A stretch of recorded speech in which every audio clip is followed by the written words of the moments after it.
So now today we are going to start the class of hematology. Let's start with the aplastic anemia. We have completed hepatic unique syndrome and other thrombotic thrombocytopenic purpura, all other differentials. Now we are having this aplastic anemia. This is very much important for the MRCP. So look how you can answer the aplastic anemia. So you need to know that aplasia of the bone marrow means that there is no production from the bone marrow.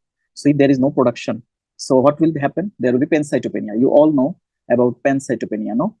That is pancytopenia. There will be no hemoglobin, there will be no WBC, there will be no platelet, actually low platelet. Okay, all of these things are very important, but most important is reticulocyte count, because you can answer them by seeing only this reticulocyte count. This reticulocyte count low, there will be only two differentials you should be on your mind. Whenever you should not read the whole scenario first, you should go for the STEM, then you should go for the investigation, so that you can answer it very rapidly. This would be my advice for MRCP part 1, especially for part 2. Very, very important. So you should go for the investigation first. So because investigation is absolute, there will be no other thing you can in your mind. Okay. So now reticulocyte count is low. You have two things should be in your mind. One thing in aplastic anemia or aplastic crisis. You heard about aplastic crisis? In which disease the aplastic crisis occurs? Do you remember? Aplastic crisis, in which disease? There will be all crises present in sickle cell disease. No? If you read the sickle cell disease, you can see there will be a aplastic crisis. So aplastic crisis or aplastic anemia, this would be identical. This could be identical. But in the aplastic crisis, they will say that the patient suffering from some endemic disease or suffering from some diseases like sickle cell trait patient having aplastic crisis. So this would be one.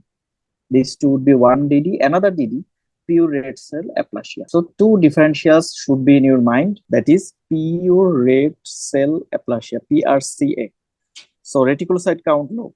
And another one, reticulocyte low, aplastic anemia or aplastic crisis. Only 2 or 3 differentials. This is very easy to diagnose, because you know the sickle cell disease, you know the aplastic crisis, you know now you will know the aplastic anemia also, and also you know about the pure red cell aplasia. Okay, so in case of pure red cell aplasia, this is pure. So the red cell, only the red cell will be low, the RBC, hemoglobin. So only the red cell production will be low. Other things will be there. Like platelet will be normal, WBC would be normal. So you now found that there is some difference with the aplastic anemia, aplastic crisis with the pure red cell aplasia. Very easy. Platelet and WBC would be normal. Only RBC would be low. Only. So there is some causes of pure red cell aplasia. So that is congenital pure red cell aplasia. Any pure red aplasia, do you remember that any type of name? Something like black fan anemia, like that. Okay, I will come to that. This weird name. So we need to go for the pure red cell aplasia and aplastic anemia. Let's discuss with the aplastic anemia. Okay, so there are some causes of aplastic anemia. You need to know these causes. So idiot, Benjir, Fanconi with Parvard drugs. So this is a mnemonics actually. Idiot means idiopathic, Benjir means benzene, Fanconi means Fanconi's anemia. With Parvard drugs, Parvard means HIV actually, HIV hepatitis. These are the Parvard, hepatitis B and C actually. And drugs, so this mnemonics is very important. Okay, so idiot, Benjir, Fanconi with Parvard drugs, it's a mnemonics, no? So idiopathic, benzene, radiation, Fanconi's anemia, and Parvard drug, that is HIV and hepatitis. So this, where is the drugs? So that there is some drugs you should remember. These are the drugs. So now you should go with the drugs. Look, very, very important for aplastic anemia is drugs. PSC is corrupted is corrupted by bribe gold. This is the mnemonics. So what is PSC? Phenytoin sulfonamide chloramphenicol. PSC. Corrupted means cytotoxic. C. Bribe is barbiturates, gold is gold. Gold is a medicine, no?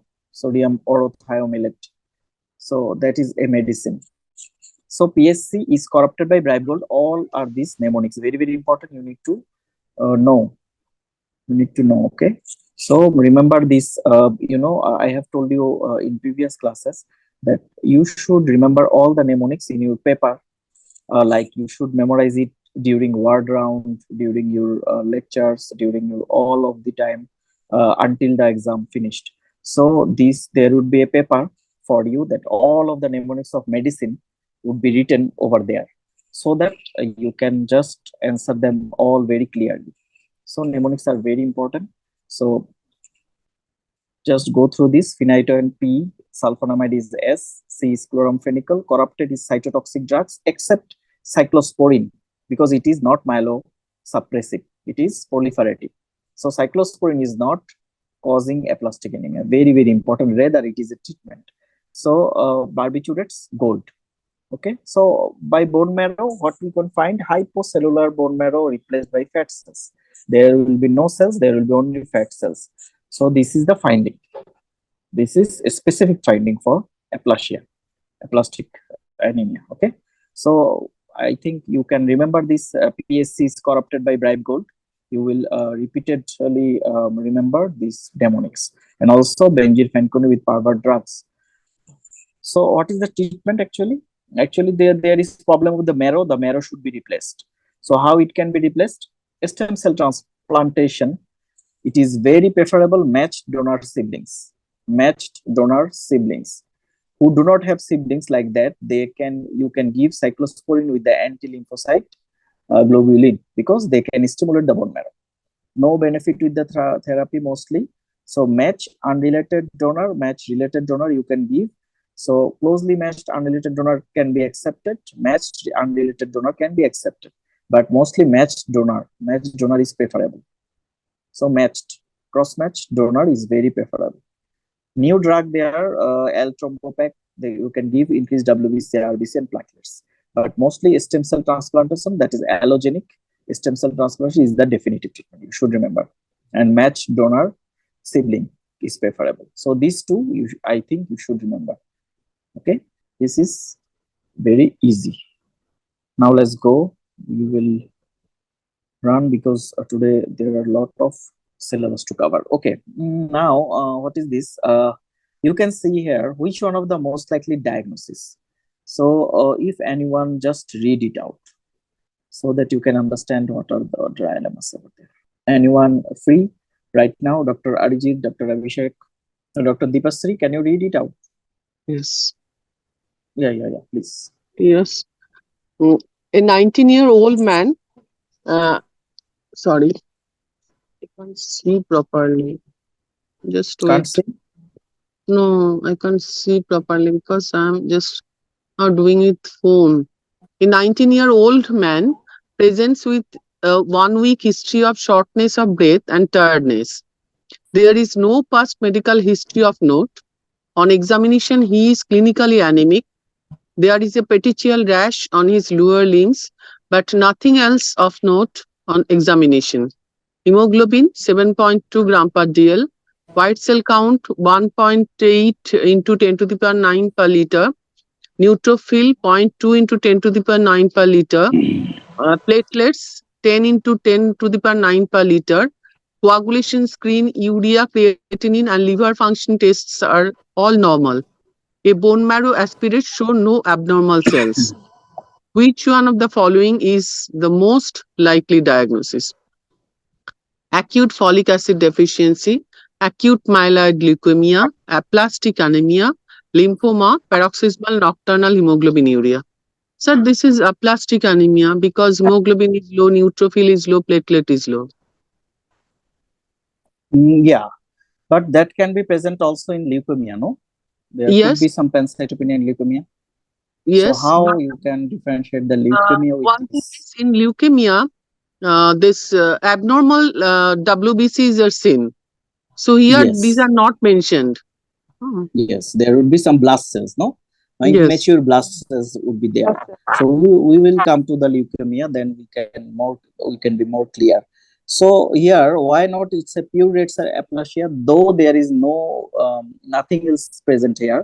But if you find out that there is all the counts are low, no, that's why no pure red cell aplasia should be present. Pure But red cell why is this not patient? here because neutrophil and platelets are also low. Yes, that's why that is out. Okay. Another thing that why there is shortness of breath and tiredness. Is there any failure Uh, yes, 7.2 or thrombosis? hemoglobin. This Yes, this moderately is low. yes, this is anemic shortness of breath. No Yes. anemia for the anemia. It could be anemic heart failure could be there. Yes, that's why. That's why this is very much important.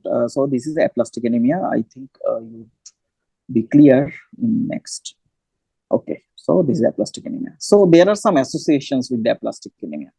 Something like paroxysmal nocturnal hemoglobinuria, myelodysplasia, pregnancy, parvovirus infection, sickle cell. You know, the sickle cell disease aplastic crisis could be there. Hereditary spherocytosis is also related with the aplastic crisis. So there are some associations, but mostly you should know the association with the PNH and myelodysplasia. You know, these two is very important. So PNH, it is actually a thrombosis. You should remember there would be some thrombosis and dark urine. Dark urine over the morning period, dark urine in the morning period. So there are some cells that is lysis, that these cells known as PNH cells, paroxysmal nocturnal hemoglobinuria cells. Why these are PNH cells? Because these cells having lysis at night. There would be a lysis at night because they have less complement in their RBC. CD55, CD59. These two complements are these two complement. That complement action will occur if this is deficient. CD55 and 59 deficiency RBC is known as PNH cells, paroxysmal nocturnal hemoglobinuria cells. So these cells would not, these receptors would not be present. Then complement will lyse them. This complement will activate over them at night, and whole night there will be a lysis, and in the day there will be morning dark urine. Okay, so there are some factor like acidosis, like respiratory acidosis also act on them, because respiratory acidosis occurs in sleep mostly. So in sleep there is respiratory acidosis, then there is lysis of these RBCs of PNH cells occurs. So okay, we will come to this pathology. Now PNH is another one, another is myelodysplasia syndrome. Myelodysplasia, how you can, only by one clue you can diagnose myelodysplasia. One is Teardrop patient could, poikilocytosis. yes, that is very nice, teardrop, very nice. And another one is refractory anemia. Did you heard the term refractory anemia? That is, you will transfuse the patient blood, again this patient would be anemic. You will transfuse 3 units, then again a patient is anemic. This is refractory anemia. So refractory, there are some problem that causes anemia, that is myelodysplasia. So one is teardrop cell, another one is refractory anemia. This clue you can diagnose easily myelodysplasia with aplastic anemia. A patient with aplastic anemia having refractory anemia, so it is myelodysplasia. A patient with aplastic anemia having teardrop cell, so diagnosis is myelodysplasia. That's why association is important. If a patient of PNH, suppose a PNH patient having bone marrow, there is no abnormal cells, only fat cells. So what is the diagnosis? Aplastic anemia. Yes. That's why you need to remember this association. Otherwise, you can't get any clue that from where this diagnosis came from. That's why very needed. I think you all can diagnose right now. For paroxysmal nocturnal, there will be a relation with the aplastic anemia, myelodysplasia, pregnancy is there, parvovirus, sickle cell. Only these 5, if you remember, you can answer all. 3, 4, 5. Very important. Hereditary is very rare, but there could be some chances, but it is rare. So associations are very important in MRCP. Look, now you should read this aplastic anemia with the pure red cell aplasia. Why? Because reticulocyte count is low. Whenever you found reticulocyte count low, many of them happy that I found that this is aplastic anemia. Actually, that is not aplastic anemia. That is pure red cell aplasia. You should look for platelet and also WBC. If there is no platelet and WBC, then you should go for some other clues, like a CKD patient having erythropoietin. Most important scenario, a chronic kidney disease patient having erythropoietin for long time, then patient develop antibody from the erythropoietin. Later, you found reticulocyte count low, hemoglobin low, RBC low. So there is some series, that is red cell series, no? Red cell series will be low. Red cell series will be low, but no effect on WBC series, no effect on platelet series. So diagnosis only one, that is pure red cell aplasia. Otherwise, you could not answer it. So CKD patient, chronic kidney disease patient having erythropoietin, it's not working, the erythropoietin antibody over there. So the patient reticulocyte count low, hemoglobin low repeatedly. That is not anemia of chronic disease. Usually, the CKD patient having anemia, no, commonly MCV is low and anemia of chronic disease, microcytic hyperchromic could be there. But if there is only a series of problems like reticulocyte count low, hemoglobin is low, RBC is low, all of series are low. So this is very important. But if reticulocyte count normal, there would be no presence of reticulocyte count, only hemoglobin low. That is for CKD. Chronic kidney disease itself causes anemia by having anemia of chronic disease. So CKD causing anemia is important. Side by side, CKD with EPO antibody, pure red cell aplasia is important. So you need to remember. Look, there will be no pathology, no aplastic anemia, no leukemia, only anemia. That's why I am written. I have been written like this: that complete absence of red cell precursor with preservation of other myeloid cells, no aplastic anemia, no leukemia, only anemia. So there is idiopathic cause parvovirus. Most common is this EPO antibody, and some drugs also, phenytoin, procainamide, INH. But important is CKD. You can find in question bank that is CKD is a factor for pure red cell aplasia, EPO antibody. So this is one of the like diagnosis. I don't think you will know these things, but it is one of the difficult question. I will come it later. So look, what is the platelet is normal? Bone marrow of this pure red cell aplasia. How you can define? Look, absent erythroblast and plentiful megakaryocyte normocellular bone marrow. One series there will be absent erythroblast. This is very important. If there is no erythroblast, there would be no hemoglobin or no RBC. So this is very important. Absent erythroblast is very important. Okay, you all should remember this thing. Absent erythroblast. Sometimes in some question there is finding that is absent erythroblast. So what will you do? Investigate first. Look, infectious first. But first line investigation is not EPO antibody, not CKD. It is PCR for parvovirus, because you need to exclude this parvovirus. Okay, so first line investigation, which one is next investigation? The first line investigation is PCR for parvovirus. So you exclude the PCR for parvovirus, then you can go for all. So this is the causes. So it is reversible. You can give a steroid, you can give an IVIG, blood transfusion. The inherited name, look, the inherited name, Diamond-Blackfan anemia, pure red cell aplasia. Diamond-Blackfan anemia. There is a term, there is congenital problem. So this patient needs transfusion all the time. So Diamond-Blackfan anemia. So you need to know only the name. It is a disorder where could be short stature patient could be present with this problem. Okay, so he or she needs blood transfusion for long time, or some factor you can give.